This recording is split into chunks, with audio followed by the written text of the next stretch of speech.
อ้าวคือว่าหลายคนเนี่ยสบายดีเด้อก็แต่คือว่านั่งกับปั๊มอยู่พากันนั่งล้มกันย่างอันนี้หลายแท้ข้าววันนั้นแหละโอ้ยมันถ่ายอยากถามข่าว ลูกบ่าวเวียงนั่นแล้ว ลูกเวียง โอ้พี่แล้วซะนั่งใกล้กันแน่คนละที่คนละแดน อ่า ไปได้ไหมเนี่ยไม่ไปถ่ายโอเค นั่งพี่ บ่เป็นหยังบ่เป็นหยังซะ เห็นอยู่ ขอยสิเข้าไปใกล้เอง เห็นอยู่บ่ เห็นอยู่ อยู่คนละอยู่ใกล้กันบ่ได้ เป็นอะไรยังว่าใกล้กันบ่ได้ ใกล้กันบ่ได้ได้ เอามุมกว้างเอา กิน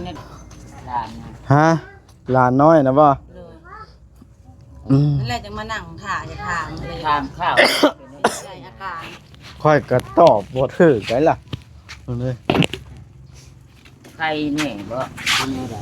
ยังใส่ ICU ไว้อยู่ ใส่ออกซิ จักปี อ่า ใหญ่ฮะ 3 ปี อย่าลืมกดติดตามเพื่อเป็นกำลังใจให้ผมด้วยนะครับทุกคนขอบคุณมากๆครับพี่น้องเอ้ยโดยเปิดภาพขึ้น อีกทีหนึงพี่น้องเอ้ยจะอยู่เฮือนอยู่ซานบ้านสาวเทือง โอ้เป็นเสาพี่น้องเอ้ยจักมือใดสิได้มาตั้งเมื่อยเด้พี่น้องเอ้ยลูกสั่งเรียนก็ยังเป็นนั่นดำนาก็ฮอดบ่แล้วซัพี่น้องเอ้ยสิว่าแนวใดละเนาะไม่ยังก็เตรียมพร้อมวัตถุอันทุกอย่างแล้วพี่น้องเอ้ยนั่นเลยโอ้เอาเครือมาเฮ็ดหยังอันนี้คือว่าอีหล่างต่างนี่ฮะพื้นเจ้าบ่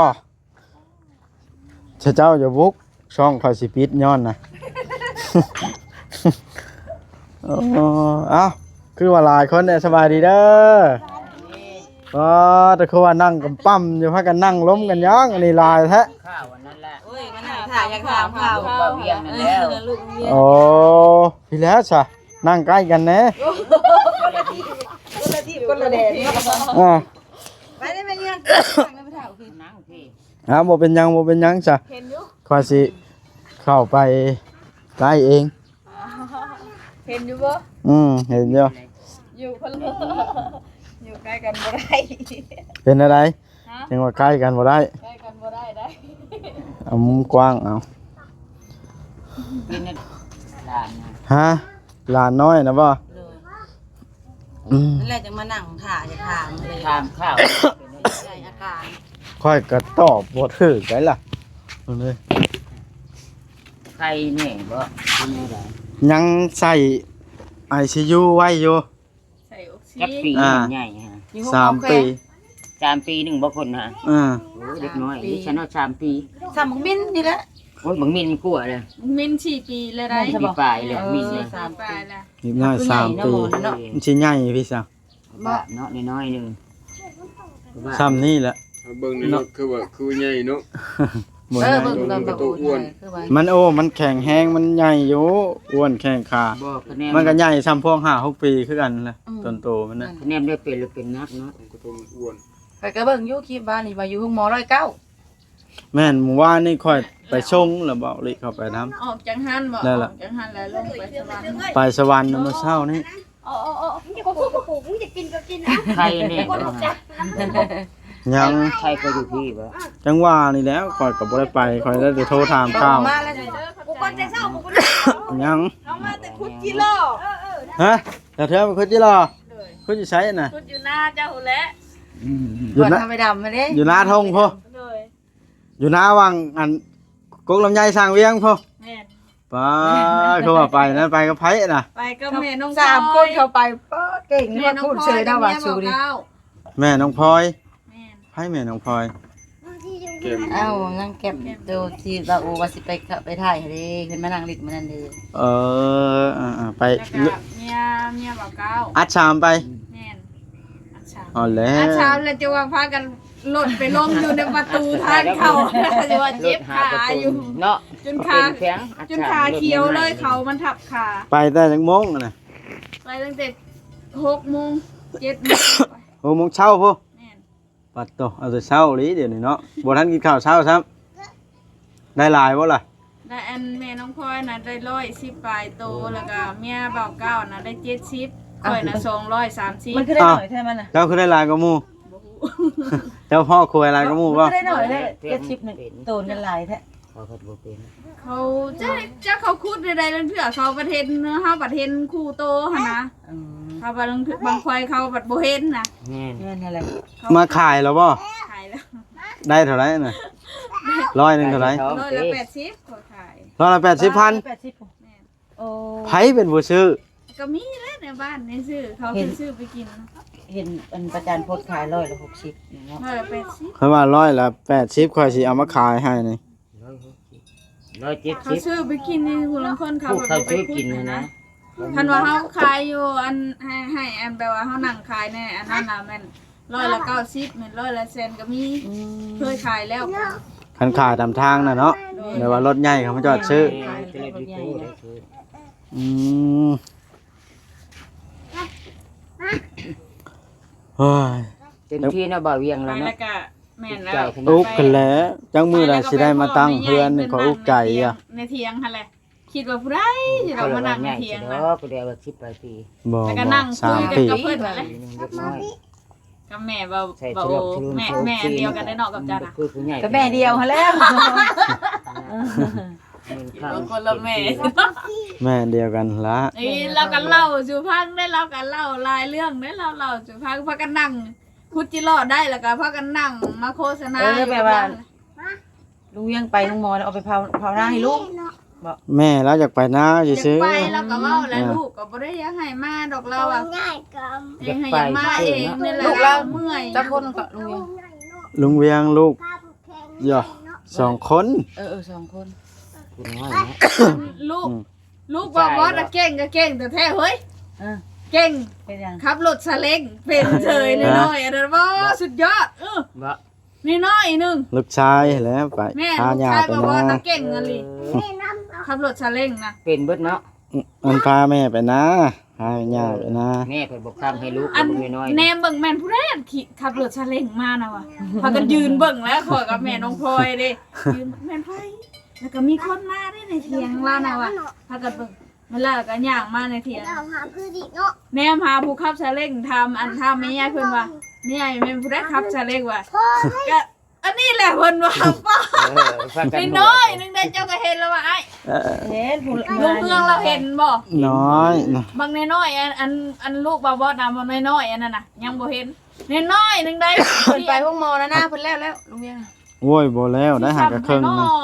คือมันยัง3-4มื้อยัง3-4มื้ออยู่เนาะ บ่ลูกเจ้าจักปีก็ 10 ปีพุ่นแหละนะ ฮะน้อยลูกบ่คัดอีก อ่า ครับซาเล้งมานะ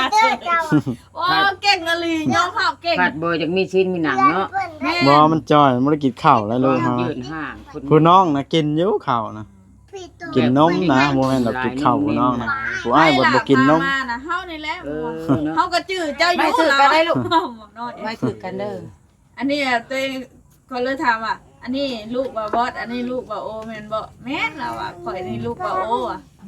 อีหยังก็ทูทีได้เนาะแม่นบ่ แม่น ทูทีแล้วก็ลูกช่างเวียง น้องทูไปนานำนะเห็นบ่ แม่น อานานำยา โอ้ยความเขาเพลงไม่ยากเขานะความโหกแม่ก็บ่ได้เมื่อหาพ่อแม่ได้เขาเล่าได้น้อยๆเขาก็เล่าเป็นได้ อ๋อมันบ่ได้มานอนนำเฮาได้ แบบ เล่า นี้เนาะ เป็นได้ผู้จักควงเด้ เช็ดขี้ไหลขี้ตา เจ้าพ่ออยากน้ำกับพากันแล่นคือเอาน้ำลงมาให้กินเลยถือน้ำไปกินทุกเดียว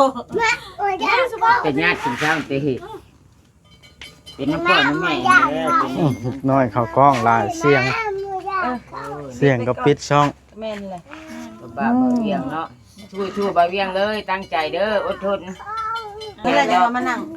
ถ่าทำข้าวเนี่ยวะ ทำข้าว จังว่านี่ล่ะรอพังน้ำกันข้าวก็ได้เฮาก็รอพังคือกันเฮาก็บ่ได้ไปนำมานี่เศร้าเนาะอุกใจค่อยไปใช้ก็บ่ม่วน ใจคือกันนี่แบบนี้ ฟังเบิ่งกันว่าใครๆแน่ล่ะสิข่อยสิมาตั้งเฮือนให้ข่อยสิเป็นสร้างให้ดอกตัวนี้ตั้งเสาไว้ก่อนนะ แม่น แล้วมันจังเฮ็ดต่อได้เนาะ เห็นในคลิปเดี๋ยวโอ้ยว่ะ อันบ่เฮ็ดเนาะเนี่ยบ่มีโทรศัพท์เลยสิจัง เมื่อยใจเลยเนาะ สภาพแล้วเนาะ เป็นก่อนมาแล้วมันห่มท่าถามนี่บ่นี่ฮะ ด้วย เพิ่นบ่ได้ฮู้แต่ข่อยเพิ่นผู้มีโทรศัพท์ ใหญ่ อยู่ เพิ่น แล้ว บ่ทันได้ฮู้แล้วก็เลยโชว์กันก็เลยเพิ่นก็ก็เลยนั่งพังนำ สภาพแล้วเมียมันจะไปแล้วว่าเนี่ย นี่ไผ เนี่ยบ่าวเวียงนะก็ไปน้ำกัน ไปน้ำการเบิ่ทันแล้ว โอ้ยมาอยู่นำเจ้า ไปรับไปส่งแล้วล่ะกลางค่ำมาล่ะให้แล้วนอน2ปูเมีย เป็นแค่ดอก จังว่านี่แล้วบ่เป็นหยังก็ได้ อุกเติบไปแล้ว โอ้ก็เราบ่เป็นหยัง สู้ๆหั่นแหละ สู้ๆอดเอาแม่นมีแต่เฮาดอกบ่เวียงเอ้ย ลูกอังเนาะแก้วเนาะ ค่อยยังอุกต่างลูกก็ช่องคนหนึงงานเรื่องงานปัญหา ป ก็ ลูก บ่พ ไม้ อสิ แม่ แล้ว สิ สิ ฮัก ตัวย า เป็นไส้ เฮ็ดฮักละงานหนึงนี่นะ หมดแล้วได้นา บ่แล้วซ้ำ บ่ เนาะ แล้วซ้ำ อย่าอดเอา อย่าเลยแล้ว อย่าเลย มันจำเป็นล่ะ จำเป็นเลยเฮ็ด จะได้สาเทืองได้หยังเฮ็ดสู่ลูกกินมาในจิรอขายเบิดล่ะฮะ กินเอาไว้ปลาทูซื้อปลาทูมาไว้ ขายจิรอมาซื้อปลาทู เลย มากันวดกันบัด ฮะ มากันวดกันบัด เห็นบ่ เฮาก็อดคือกัน โอจิรอป่ะ โดยเหรอขายกิโลแล้วก็มาซื้อปลาทูกิน ได้ปลาทูจักโลฮะไปมัน ไปปลาทู2 โล อืม ข้าว แม่นกินจิรอก็แจ้วกินก็คักท่อกันแล้วก็ปลาทูคอยคักกว่าปลาทูอีกหน่อย ว่าไปมื้อหน้าว่าจังซี่ ยังสิไปอยู่บ่นี่บ่ยอม เาบ่ถอยได้ โอ้ยพูนยามน่ะมันจังหลายนะ ยามมันเข้าอันซ้อนกันนะ หลายเมียก็ไปคุดได้เทื่อละ ไป 2-300 อีกบ่ได้ยอม ทางแห่งไปเลย ทางแห้งแล้วไปอีกบ่ได้ยอม อืม คุดม่วนๆ เติมน้ำมันแบบใดหุ้นกัน บ่แล้วรถเขา เออ เฮา เออ ก็ซื้อใช้รถเขาแล้วเฮาเป็นผู้ขับ ไปนะเนาะ เจ้าอังครับมันตายเจ้าเป็นอลิงนำครับ ขับสามไปเลย ลากสามไปดิ เลย ใครในทางบ่เปื้อนก็ได้เนาะ ใครดอกมีแต่ผู้ที่จ้อย เมียบอกก็ให้จ้อยแล้วอันนั่น ได้ น่ะ บ่ฉัน เมียบ่ก้าวก็ไป ไป เออ สิจอยนั่น เมียบอกก็ให้ จ้ จ้ อ อย ย หันเลย ไปแล้วเพิ่นก็มุมได้เพิ่นคุดอ่ะคิดว่าเพิ่นสิได้หลายกว่าหมู่เพิ่นสุดท้ายเพิ่นได้70โต โอ้ยน้องพ่อแต่พ่อขัวเล็กน้อย กว่าหมู่อีกได้เพิ่นคุดก็ได้บ่เอาเอา บ่ก็บ่เคยแน่มันก็ได้เนาะ เราบ่เคยแบบว่าบ่เคยก็บ่แม่นเราบ่ได้สู้ออกหากิน สร้างเป็นลิกได้70โตเนาะ ดีได้ยังได้จัก เคยหาหยัง โพดโพลิ เพ น่ะ ราะคันว่าเขาบ่พามานะข่อยเหยียบ400พุ่นได้มื้อนี้ มาจักโมงซั่นน่ะ มา10โมง บ่ตัวได้หลายไว้อลิซะเนาะ ข่อยเหยียบ400พุ่นได้กันบ่พา แหน่พากันอยากเข้าเฮ้ย เพราะว่า บ่กินข้าวซับ เมียบอกก้าวเพิ่นมีลูกน้อยเนาะเพิ่นก็ มื้อหน้าล่ะเอามือพองได้ เอาข้าวเอาน้ำไปกินครับ ถือไปแล้วเข้าแต่เพิ่นบ่พากันกินอยู่พุ่นแล้วก็ไปกินเบิดอยู่พุ่นว่านี่ ข้าวน้ำไปกินครับก็ น้ำก็ถื เฮ็ด อ คือ ไป ไปทำงานแล้วเนาะได้จาก1,000โตนี่ก็ได้ล่ะ ยายเพิ่นว่าอันไม่ใหญ่เพิ่นหั่นนะแม่จันน่ะแล้วอ่ะมื้อหน้าน่ะมาอีกแล้วอ่ะมาแล้วมาคุดอยู่พี่ถือข้าวมานํลูกเอ้ยแล้วอ่ะ นั่งคุยกันคอยคุดจิโร่ได้แล้วเขาก็มานั่งคุยน้ำเพิ่นแล้วบาดนี้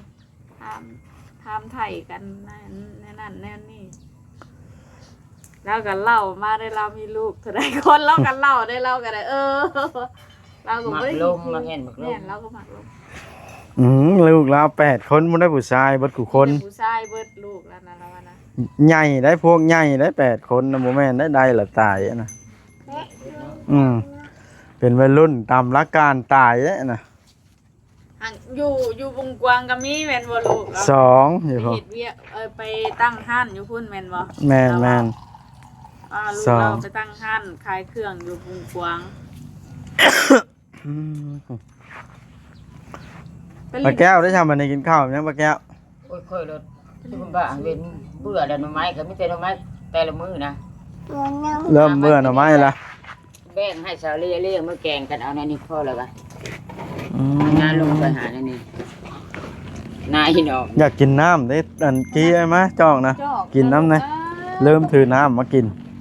เด็กตัวนี้ก็มากินแล้วเจ้านะค่อยก็ จ ว่า อก สิ ก็มันเด็กอันนี้เลยจอกเนาะ ว่ามัน โอ้โห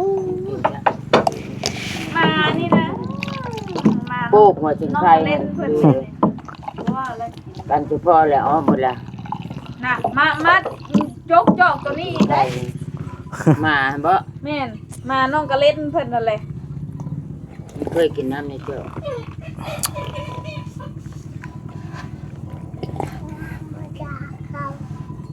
ปลูกน้อมมา เฮ็ดปวกนี่บ่ได้มีพากันหาเฮ็ดส้มไว้บ่แต่ละคน โอ้ย บ่จ้างคนบ่อนไปหาเพิ่นไปกับสะอันกับไปกับอันปานางเพิ่นไปได้หยังได้เฮ็ดละโงกดอกหนึง เออ เฮ็ดปวกดอกหนึง มื้อนั้นหันกันสองลบที่3สิโตไป แล้วก็เฮ็ดกับแป้งดอกหนึง ไปพอดีเกลือยุ่งเนาะยุ่ง น้องกระแตเพิ่นน่ะยังได้จิโร่อยู่ประมาณ10โตเพิ่นถือเสียมเด้ อืมคุ้มแน่เนาะ แม่นคุ้มอยู่เพิ่นถือเสียม ได้กิโล จุ่มกันได้บ่เจียวกินแน่ อืม ตำปดมือแซ่บแท้ มันยังกับปลาแก้ว ปล่อยหน่อไม้นะ ตามยังแซ่บนะ ตำที่ล้อพวกเราตำป่น อิงตามผู้มักคือกันเนาะ น้ำปลาแดกใส่จังน้อยบ่คักรวมนี่